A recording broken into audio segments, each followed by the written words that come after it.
Hey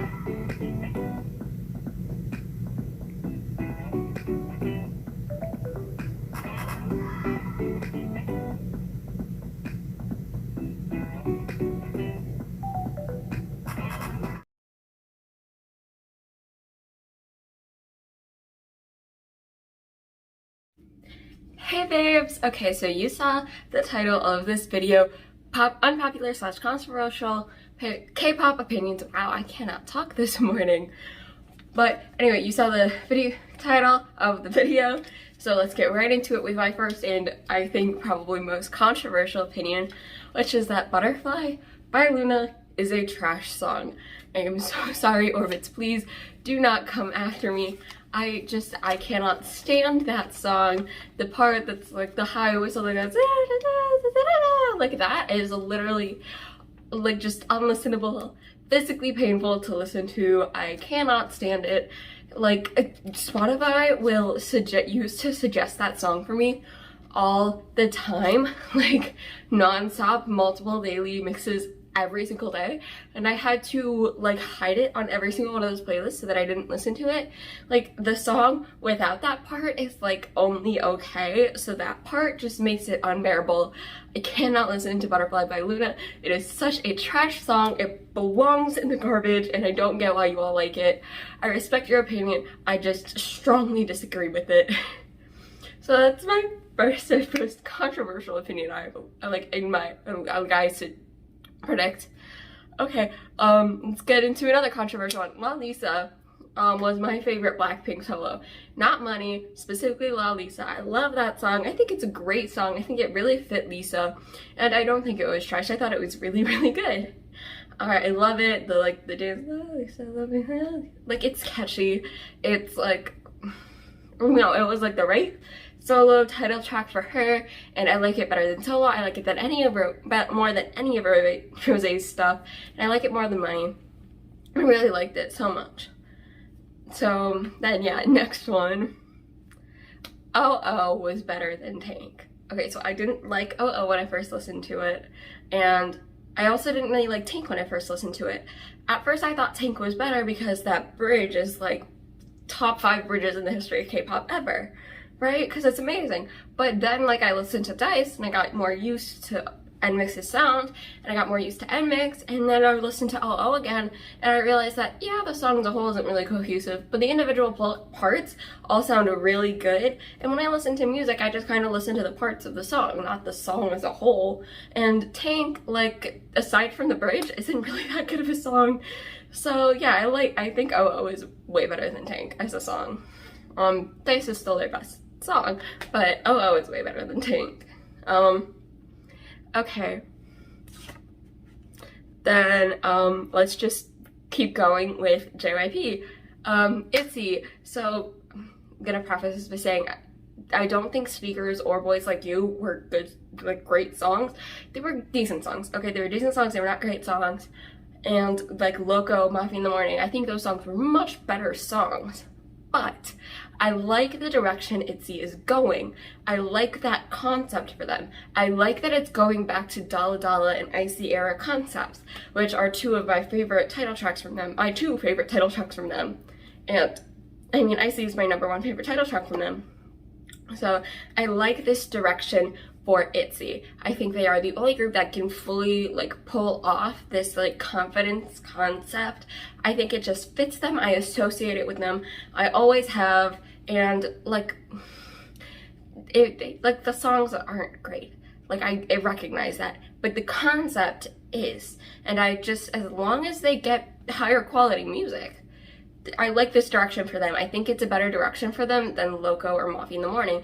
Like I said, I love those songs. Those are great songs, but I don't associate that sound with ITZY. I think those are songs that any group could do, and it'd be good because they're just good songs, but also just because like they're basic kind of. And whereas with songs like Boys Like You, Sneakers, Icy, Wannabe, Dalla Dalla, Not Shy, even though I don't really like that song, but like those are songs that are more specific to ITZY and that I feel like other groups would have a harder time pulling off. And I think ITZY really pulls off those concepts well. Again, the quality of their music is not hasn't been great, these past two comebacks, but the concept really works for them. I'm really excited for their next comeback in November, and I'm hoping it's just a better, same concept, just better quality music. So yeah, I really like ITZY's new direction, and I think it's going to go well for them, assuming that they get better music. So yeah, let's just continue with JYP even more. So with Stray Kids, I think Sumin is the member that has had the biggest impact on the K-pop industry. Now I get 3 Racha, I get Dance Racha, I get all of that and the impact they've had, but I feel like it's an impact on the industry as a whole, in the standards of the industry and the way fans interact with K-pop. I feel like Sumin has had the biggest impact because, like, yes, 3 Racha producers, name on everything, they've had the biggest impact on the group, I would say. But in terms of like K-pop as a whole, I think Sumin and his incredible vocals and his strong vocal abilities have, in a time when K-pop was really lacking for good vocalists, single-handedly kept the bar raised for good vocalists in K-pop until companies started recognizing the importance of having a good vocalist and started debuting them again. And I think Sumin has historically been underrated as a Stray Kids member and is now just starting to get more recognition. In my October breakdown, like, of comeback reviews, I listened to his OST solo, and like, I love that. And I think Sumin just has one of the most versatile voices, the most control, has incredible range and in terms of like notes and tone, and he has just such confidence in his vocal abilities, and really just like reminded everyone why good vocalists are essential in K-pop in a time when people were really quickly just like the vocal quality of K-pop in general was decreasing significantly. So he really just like, I think he's had the biggest impact on the K-pop industry as like the biggest, a member of Stray Kids with the biggest impact on the K-pop industry because of the impact he had on vocals and the way groups were made, and good vocalists started being reintroduced into groups. Because again, for a while that was kind of lacking and it was more about the performance, but reminding people why like that vocals are important. And I think I think that's why he had the biggest impact on the K-pop industry as a whole. Again, like 3 Racha has had a huge impact on the K-pop industry, same as like Dance Racha and pretty much all of the members. It's just that I think because of what was necessary for K-pop at the time, and that like Sumin filled a big hole in K-pop at the time, and just did it very well, whereas Dance Racha, 3 Racha, the other members are just adding to something that's already kind of growing instead of like filling that kind of hole like Sumin was. So that's why I think Sumin's the member of Stray Kids with the biggest impact on the K-pop industry. Okay, so just moving on randomly now. So I think LE SSERAFIM is better than New Jeans as a rookie group, partially because I think their concept is way more age appropriate. I'm sorry, like Attention I think is the song that was the most age appropriate for New Jeans. Hybe was kind of, and then the other songs I just can't get behind, like Cookie and whatever the other one was. I've never listened to them aside from like maybe once, and like, I don't know, like I liked Attention. I thought that was cute. That's kind of how girls like act at a younger age. That's how most people act at a younger age, honestly. Like they want attention from people, and sometimes it's like they want romantic attention, sometimes they want friends attention. Like I thought that song was great. I love that song. But like aside from that, I don't know, I feel like New Jeans isn't really being imaged properly aside from that. Like I don't think, or I guess in terms of like concept, I don't think it's age appropriate for them. And I think, I don't know, like it's a cool sound and it's a unique sound, but I feel like LE SSERAFIM just is more well-rounded with the members. I feel like the music is still really high quality. I feel like LE SSERAFIM just feels like a more complete group, and like they don't feel like as much of a rookie group as New Jeans does. And that might just be because New Jeans is a bunch of little girls, which like is a whole other thing that does not belong in an unpopular opinions video. But like, I don't know, like LE SSERAFIM just to me feels like a more complete group than New Jeans does. So for me, I think LE SSERAFIM is better than New Jeans. And that could also, like, the fact that multiple members of LE SSERAFIM were on Produce 48 and got experience that way, and then again, multiple members of LE SSERAFIM were also idols before joining LE SSERAFIM, and is one, and with Sakura also in Japan.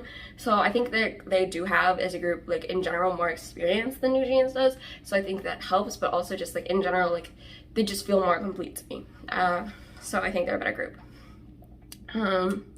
Okay, I think Giselle has the best stage presence in aespa. Not saying she's the most consistent performer. I'm saying that at her best, Giselle has better stage presence than any other member of aespa at their best. We don't get to see it a lot because I think she's not really confident in her dancing abilities, but like when she's rapping and she's just like rapping and that's what she's doing, like she's so captivating, and that's why she's my bias in aespa, even though I don't really listen to aespa anymore. Like I love Giselle when she's rapping, it's so captivating, you can see her confidence. I loved her in Zoo, and like, I don't know, it just like, I love her stage presence. Like when she is at her best, she's better than anyone in aespa. And I think as she gets more confident in herself and her dancing abilities, and people stop like berating her for having trouble with dancing, but like I think she's really going to improve really quickly in terms of consistency, and she's going to be able to better show just how incredible her stage presence is. And again, like I think at her best she has the best stage presence in aespa. Now in terms of like the most consistent performer with stage presence, like I think like toss up between Ning and Karina. Like they both have a really good consistent stage presence, but like it's kind of like, I don't know, middle of the road-ish, kind of. Like it's good for their group, I don't know, but like I feel like at her best, Giselle has the best stage presence out of the group. That I think like once she's more consistently performing at her best, other people are going to recognize that too. And then, okay, ending off with I think my least controversial opinion. Okay, I'm only including this opinion in my unpopular opinions video because it's not really spoken. I think most people are starting to get to the point where they're recognizing this and just not saying it out loud. Hybe doesn't really know how to manage artists correctly. They have multiple other artists come back at the same time so that they are competing for votes in music shows and stuff, and competing like for recognition with their comebacks, which is really stupid on the part of a company. And then also like they're only like making money off of comebacks during that time. They should be like rotating groups with comebacks, and they have enough groups under Hybe and all of the subsidiary labels where they can be having a group come back like all constantly and just switch out which groups are having a comeback, and they just have enough groups for that and they're not doing it, which I think it'd be so much better of a business model to just have that rotating instead of having multiple groups that come back at the same time. Also, in terms of like consistency with like concepts, like with TXT, I know some people are really happy with the direction TXT is going, and like I do prefer TXT and other concepts other than the dark one, but it does like fit their storyline. So like I get that in terms of comebacks, but like with Hyphen suddenly switching to Future Perfect, Pass the Mic, whatever it is, like switching from the vampire concept to whatever this was, and also changing the way their title tracks were named, I think really wasn't a good thing. Like, and Hyphen really had a very unique, like, they had their own niche in the K-pop industry, and their title tracks were like named for kind of like that, and it was also a callback to their name and Hyphen, and it was just really cool, and it was like, you know, it was cohesive and it really worked and it was really drawing in a lot of fans. But they changed that for something very basic that I don't think was really, it felt like they were trying to force it into what BTS was like at that. Like, it feels like they're trying to make Hyphen like BTS a bit to me. Like the 7 members thing, I don't know if that was intentional or not, but like it's a coincidence. Both have 7 members, and then this is kind like Future Perfect is kind of like the concept that BTS had when they were starting out. And I just, like, to me, that's not what I want from Hyphen. From Hyphen, I want the vampire concept. I want Hyphen. I want the dashes. I want the naming. I don't want BTS trying for BTS again. I want Hyphen. I want what they were debuted as. And I want that vampire concept and all of that. And they're not doing that. And I feel like that was a bad decision. And then also there's all of the problems with the other groups, like disbanding G-Front all of a sudden. Like, I know that's been a bit, but I think that was a terrible decision. GFriend was not struggling whatsoever. They were gaining new fans, and I know that for a fact because I, like, became a buddy in between Bago and when their announcement came out that GFriend was disbanding. Like, I know for a fact that they were getting new fans because I'm one of those people that became a buddy after Mago, but before that disbandment announcement. So I think that was just a really bad decision, and it wasn't really beneficial for anyone like that. So it was weird, and the way they handled the Garam scandal was just terrible, like all around. Like, they had the information to like clear her name in the public eye, and they withheld that long enough for those rumors to just spin out of control and for her to not be able to like be like forgiven in the mass public eye. Like, they knew she was more or less innocent from the beginning. Yes, she said some bad things to that girl, but like in turn, like, I don't think that she deserved any of what happened to her because of that. She got punished when she was younger. She wasn't bullying the girl, so all of that, like, she was innocent from the bullying accusations and all of that, and hybe had the information to clear her name in the public eye, and then they just didn't. So I think that was just terrible, and just stupid. Again, I feel like, and then also, like I was talking about with New Jeans, I feel like with their younger idols and groups that have younger idols in them, they're not giving really age-appropriate concepts, which is really easy to do, honestly. Like, there are so many groups with like that are like older groups that are doing concepts that would be age-appropriate for these younger idols.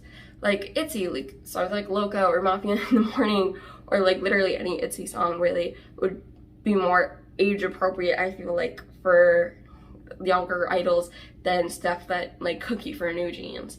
Like, so yeah, there's like all of that plus probably more, and it's just like I don't really feel like hybe is managing their idols correctly at all. And I don't really think that's a very unpopular opinion. I think it's just more of an unspoken opinion that I'm speaking because it needs to be spoken. And like, I stand a lot of hybe groups like LE SSERAFIM, New Jeans, JXT, not in hyphen anymore, but I used to with their old comeback, with their old concept.